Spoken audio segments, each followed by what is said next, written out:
What's up, you YouTubers? It's Harpy189, and the voices in my head coming at you with another top 10 list. Now, this is the next to last of the videos for the segment. Is the top 10 Earth monsters. As always, if even one monster in the archetype is not Earth, it was disqualified. So, with that being said, with no more further ado, we are going to go ahead and start this list. Number 10 is Machinae. Machinaes have the ability to quickly special summon each other, they can search each other, and they have built-in protection effects.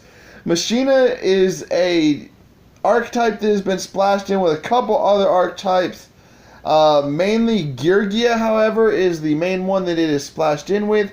You do see it splashed in with Cyber Dragons every now and then, but it's mainly Geargia and Machinae that are splashed in together.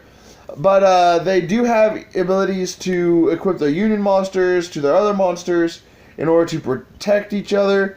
They can also search out each other. Their big boss monster can special summon itself with the most broken special summon effect that I've ever freaking seen. But they do have lowest stat. The main stats on them are pretty low, and they do rely on their union abilities. So that's why they're so low on this list. Number 9 is Scraps. Scraps gain effects when destroyed by the effect of scrap cards. They have recursion, they can special summon each other, they can control your opponent's field through destruction effects. But the downside to this is that they have to be destroyed by their own effects. And the plus, however, is that their effects activate in the graveyard. So you can easily do a bunch of special summonings all in one turn, then go into your big synchro plays like Scrap Dragon, for example, or your level 8 synchros like Stardust or Scarlight, things like that. They do have a lot of options for how you want to build the deck, but because their effects do rely on destroying themselves, that is a bit of a downside. Number 9 is Madolche. When Madolches are destroyed, they get shuffled back into the deck. If you have their field spell out, they can go back to your hand instead. They have search effects built into themselves, they have recursion effects, and they have 2 separate counter traps.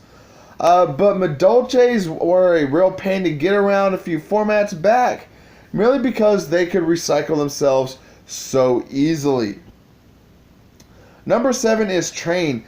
Train is one of my favorite decks to play off against because I love seeing how I can get around all their big old boss monsters. They have heavy hitters, they have built-in special summoning abilities, they have access to rank 10s, and they are one of the few decks that actually thrive off of skill drain being active on the field, because a lot of their effects require you to special summon from their hand, but they negate their own effects, so they drop their own attacks down. But with skill drain on the field, the field effects don't activate or are negated, so they get their attack back and things like that. Number 6, Trap Tricks. Oh my god, Trap Tricks almost defined a format by itself.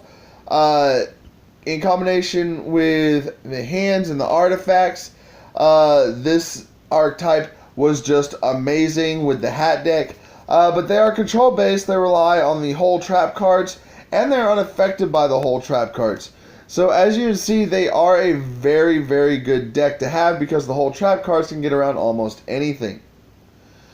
5 is Geargia. Geargia has built-in special summoning, they have search effects, they have easy access to rank 3 and 4 plays, and some of their boss monsters are really easy to summon out to the field. Now, like I said, Geargia and Machinae are 2 decks that you commonly see meshed with each other.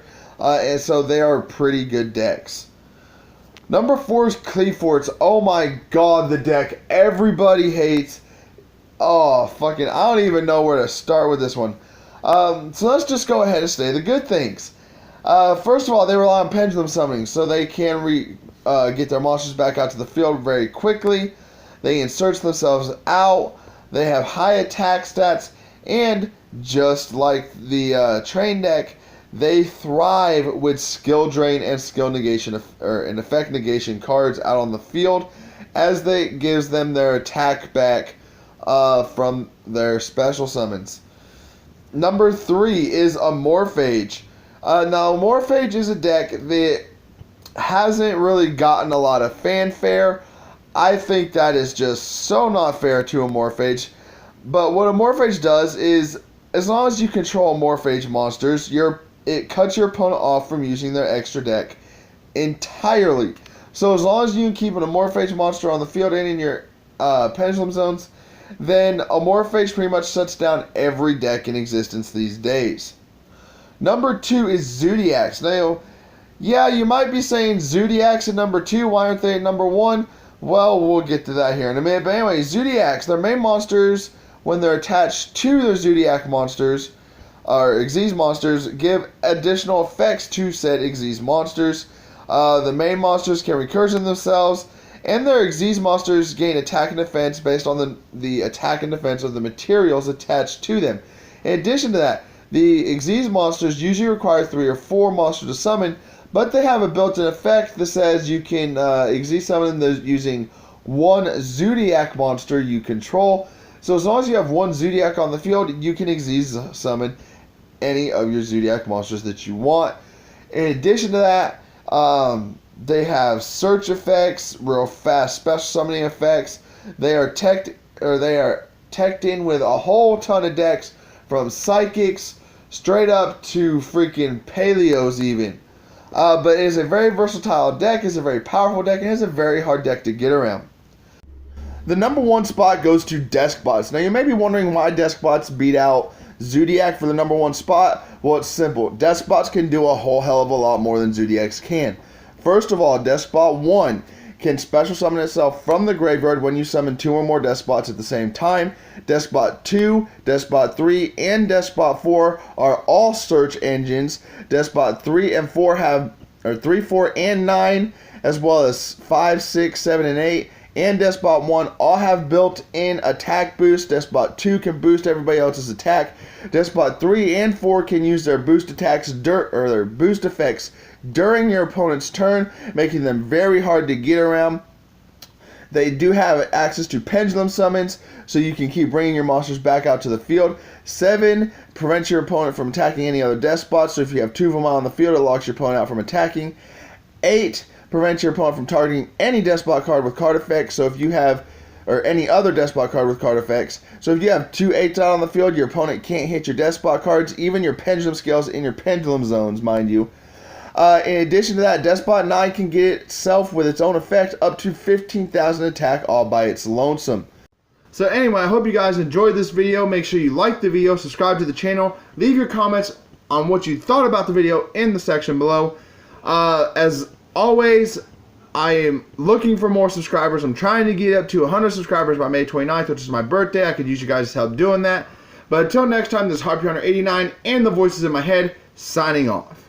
Take a shot at me, running side by side. It's a blur as I go by. I can hear you breathing, I can see you coming, I can feel the wind that's blowing me around. See the sun, a rising fire.